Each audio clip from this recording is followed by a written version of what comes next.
Hi, I'm Cali Cat. I want to introduce you to pro fighter Dave Mazany. So Dave, how did you get into the MMA industry? Oh man, MMA's been a sport for me that's been something that's been really interesting ever since I picked up my first blockbuster VHS tape in the special interest section. Mm-hmm. I saw Ken Shamrock and Hoist Gracie and Dan Severin and Chemo and all those guys fighting bare knuckle, no time limit. It reminded me of the Kumite and Bloodsport. So those are movies and stuff that inspired me as a young kid. So growing up, I was always interested in it, but I kind of did more of the traditional sports. I was an ice hockey player, track and field athlete. In college, I was a track and field guy. And then as a bucket list item, I decided to fight because I was still piss and vinegar and I wanted to compete and train for something. Right. So MMA seemed like the coolest thing out there at the time, and it's something that I thought really tested me physically and mentally and emotionally and would keep me in shape. And I thought it might be the biggest thrill of my life, and it really is. It's something that's really cool. But so I decided to start training at Gracie Baja Jiu-Jitsu in Alaska, and I started with the Alaska Fighting Championships. I actually started a small promotion in Fairbanks, and then I fought there a couple times. Then I fought in the Alaska Fighting Championships, and that became the career of Dave the Pain Train Mazany. The Pain Train. Yes. Nice. Okay, so what's your favorite strike or submission, either or? What do you like to do in the cage? Man, any strike that injures my opponent seems like a good one. But I don't know. I've always. I think it's basic strikes. I'm really excited about the jab, man. The jab is an awesome tool. Yeah. If you don't got a jab, you aren't going to be able to get inside and do any work. Especially being a shorter guy or whatever. A jab is a really good thing for me to have. I like leg kicks for some reason too. Jabs and leg kicks. I try not to keep it too. I try to keep it pretty simple. Try not to make things fancy. That's what I learned about being an athlete in general. It's not the fancy stuff that'll get you ahead. It's the basics. Submissions, anything that's a choke for me, because I like it because it takes your opponent out. There's some guys that, I had a tap because you're going to break my arm. But a choke, you could knock somebody out if they decide not to tap. Yeah, you can put them to sleep. Tap, or, snap, right? So yeah, put them to sleep, and I like jab my them chokes. and choke them. Jab them, choke them. I like to grind them, knee them, to do whatever it takes to win. But it's kind of hard to have a favorite. But yeah, jab. Yeah, those are probably my favorites, I guess. Okay, who's your biggest inspiration? Oh man, my biggest inspiration. As I grew up loving Wayne Gretzky as an athlete. I love Wayne Gretzky. That was the man, because he was one of these dudes that was passionate about his sport. He grinded every day, was outside in the cold playing hockey just for fun. And I kind of modeled myself after that, just was training in general. Then I grew up and I was a little bit older. I was a runner, and I was like, man, Steve Prefontaine was cool, man. He was this kind of arrogant, loud, really influential guy in the sport of track and field and as distance runners, and so this guy was just really cool because he would take on challenges and go after his passion, which was distance running and dominating, being the best he can be and being the best in the nation and in the world. So that story always inspired me. And then when I got into MMA, one of my first inspirations was Kazushi Sakuraba, who fought, in Pride. He was a pro wrestler. And he was one of these guys who was just so innovative. He was thinking outside of the box, always doing new moves, which to me is what MMA is all about. Mixed martial arts is not about this is how you do that, this is how you do this. It's a very creative sport, and you're always trying to innovate and create something new. The sport's ever evolving. And once you lose that creativity, you lost the idea of the sport. You lost who you are as a martial artist. So for some reason, so to me, Kazushi Sakuraba was a guy that really encompassed that. So he was probably one of my first inspirations in mixed martial arts. I always Ken Shamrock was a huge one. He was the first book I read on MMA was Ken Shamrock's book. Obviously, the Gracie family was one I always kind of like modeled my jiu-jitsu after. I was in a Gracie Baja camp. So, I modeled a lot off of them. And then Vanderlei Silva was one just because he was a brute, going forward, straightforward type of fighter. And I respected that, and I can encompass that attitude in my own style. I don't believe in standing back and, playing a game, because I think a fight's a fight. And at the end of the day, if you're behind or whatever, I believe in, seeing if you have some testicular fortitude, pulling the guy in deep water and see who comes out. That's a style I can appreciate. So you must be a really exciting fighter. You're not just going to go in there and play it safe and leave it to the judges. No, I try not to. I have left it to the judges, and I'm not really happy when I do. I try to keep things as exciting as possible because, I'd rather go down a ball of flames than, go down not even trying. It's just my personality. Unfortunately, we do need wins in this sport. And I think that takes away a lot from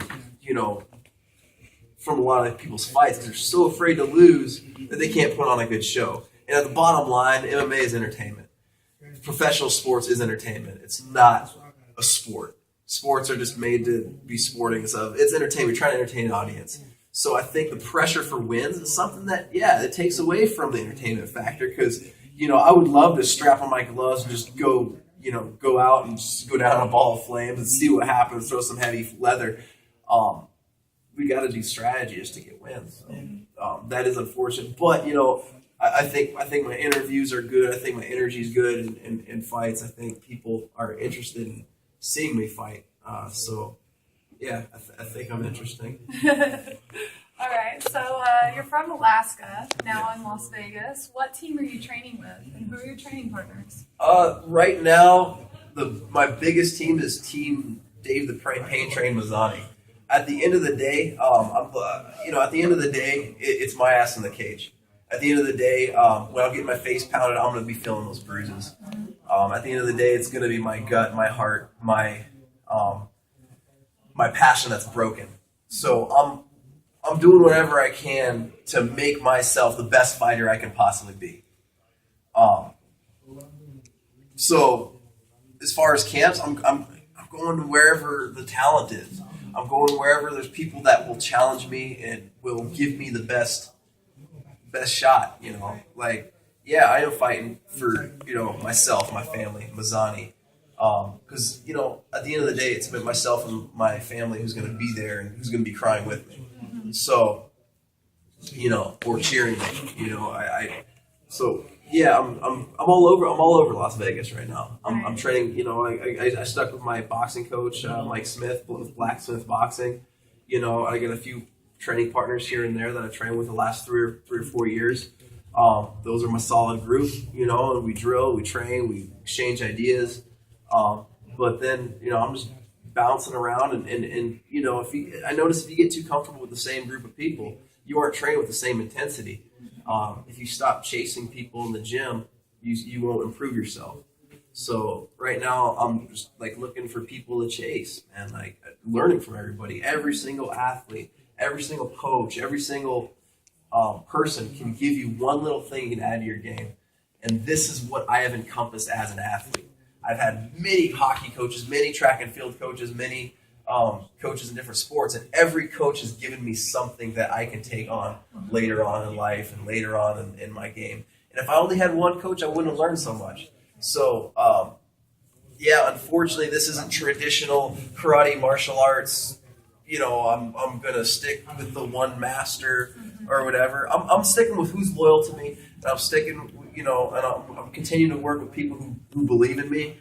But in between that, I'm gonna trade ideas with people all over the city, because this city has the most talent of any other city in the United States, in the world. So it'd be a shame to stay in one spot and be ignorant and not look at other options. As you said in the beginning, mixed martial arts. Absolutely, yeah. Okay, Absolutely. So what does it mean to you to be a fighter? A lot of people may not understand looking from the outside. Yeah, there's a lot of different definitions. A fighter is somebody who, just a fighter in general, is somebody, who has a passion, is going after it and doing whatever they can to get their goals. But then you start talking about a dude or a female who's a pro fighter. Now, once you become a pro fighter, it's different. It's a different game. You aren't just fighting anybody who's in front of you. You aren't just, taking any fight. You become a business person. I think this is what's lost in, with things like The Ultimate Fighter playing on TV and all the media and stuff, and they kind of treat these guys like they, just go out there and fight people and they just fight whoever's in front of them. No, they're making business decisions every time they take a fight. They're making a business decision every time they fight for a promotion. It's a business decision. You're marketing yourself, you're marketing your brand, you're going out there and you're networking, and it becomes, once you become a pro fighter, your job gets twice as hard. You're not just learning how to punch people in the face. You're learning how to punch people. You're learning how to promote. You're learning how to entertain a crowd. You're learning how to be interesting so people want to see you. Yeah. It's a different game, and a lot of people don't understand that, and people who turn pro don't understand that, and sometimes they figure out halfway through and they go, wow, this is a lot harder than I thought it was. It's a very interesting game. It's way different than the media would let you to believe. So, what makes you different or stand out in your division? I think one thing that makes me stand out as a fighter is I think I bring a good energy to the cage. When you see me walk to the cage, I come before the fight, I'm ready to go. I'm pacing back and forth. I kind of,